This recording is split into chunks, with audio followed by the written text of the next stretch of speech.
Greetings, dear tutor and course mates. My name is David Rodriguez. This video is for the Technology in Teaching English as a Foreign Language course, and it's part of the second collaborative assignment.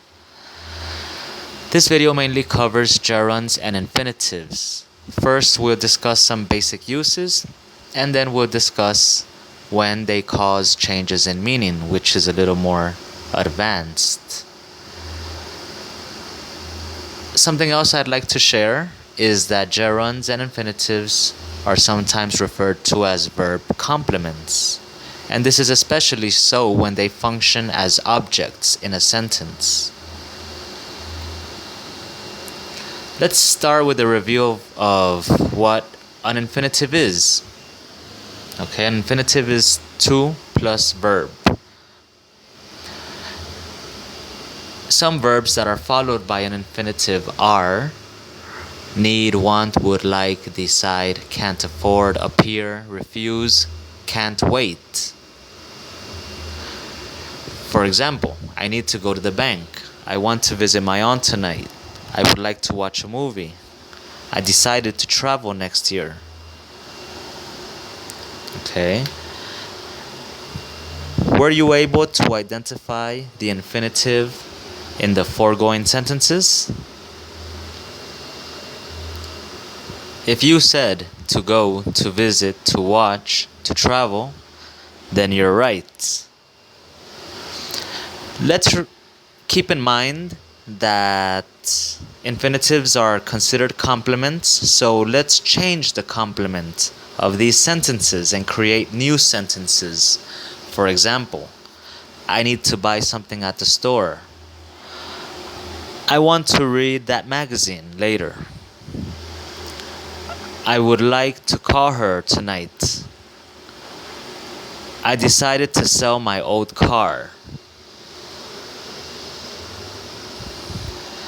Let's proceed with the following slide, and let's discuss some uses of gerunds. Let's keep in mind that a gerund is a verb plus ing structure. Okay, and some verbs that are followed by a gerund are normally enjoy, dislike, discuss, suggest, avoid. For example, I enjoy singing. She dislikes waiting in lines. We discussed remodeling the kitchen. I suggest buying a new car. Okay. Were you able to identify the gerund in the foregoing sentences? Let's see. The gerunds in the sentences are singing, waiting, remodeling, buying, going. Let's keep in mind that you can change the complement, so let's write new sentences with the same verb. For example, I enjoy skiing. She dislikes attending meetings. We discussed selling our old car, etc. Okay, let's proceed with the following slide, and the topic here is object plus infinitive. Okay, let's remember that an object can be a person, or it can be a pronoun which refers to a person. Okay, for example, she called me to say she'd be late. I reminded my mom to buy it. My girl invited me to go to the movies. Did you manage to identify the infinitive in the foregoing sentences? The infinitives are to say, to buy, to go, to see. Could you identify the objects as well? They're right before the infinitive, which in the following cases are me, my mom, me, her. etc. Okay? Let's keep in mind that we can change the complement.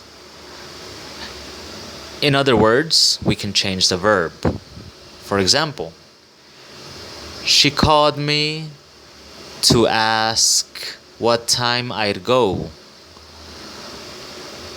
I reminded my mom to make the appointment,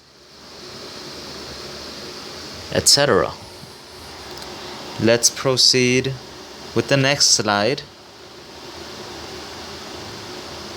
which is gerunds coming after certain prepositions. Okay, some examples of prepositions are of, in, to, for, about, on, of, etc. And some examples are, I'm tired of watching TV. She's interested in traveling. I'm used to living in a big city. Forgive me for getting upset.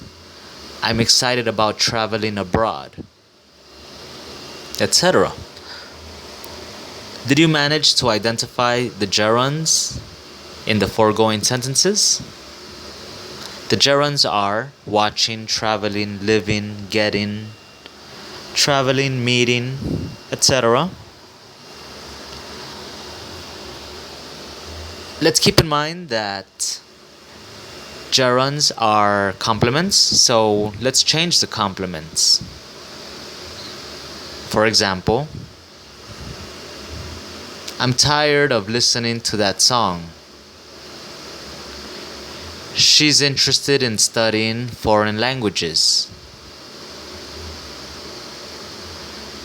I'm used to seeing rotten graffiti on the walls. Forgive me for being late, etc. Okay, take a minute and try to write new sentences by changing the complements. Let's proceed with the next slide. And the topic here is some verbs can be followed by either an infinitive or a gerund without a change in meaning. Some examples of verbs that can be followed by either an infinitive or a gerund without a change in meaning are like, hate, continue, started, prefer, and love. Therefore, I can say, I like to swim, or I like swimming. I hate to lie, I hate lying.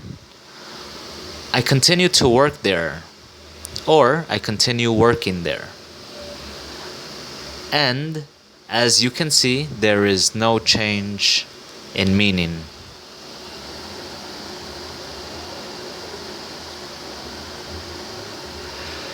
However, there are some verbs that change meaning depending on whether they are followed by an infinitive or a gerund.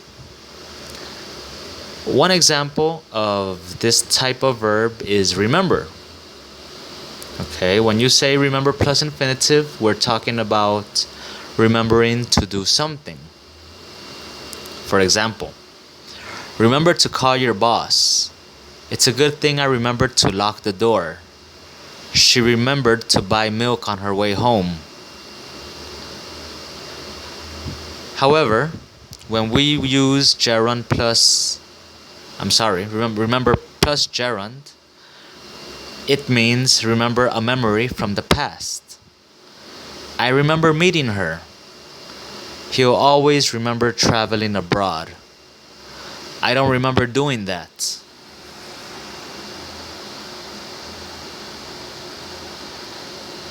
The verb stop also changes meaning depending on whether it is followed by an infinitive or a gerund. Stop plus infinitive means stop in order to do something. For example, I stopped to buy some groceries. She stopped to see if I was alright. Can you stop to buy something at the store? Stop plus gerund means stop something you're doing. Stop believing everything you read. You should stop smoking. Stop doing that. Were you able to identify the difference? Another verb is forget.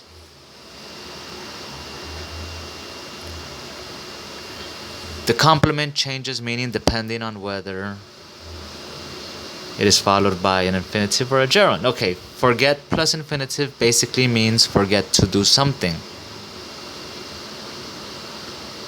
I always forget to turn off the computer. I forgot to endorse the check. Don't forget to lock the door.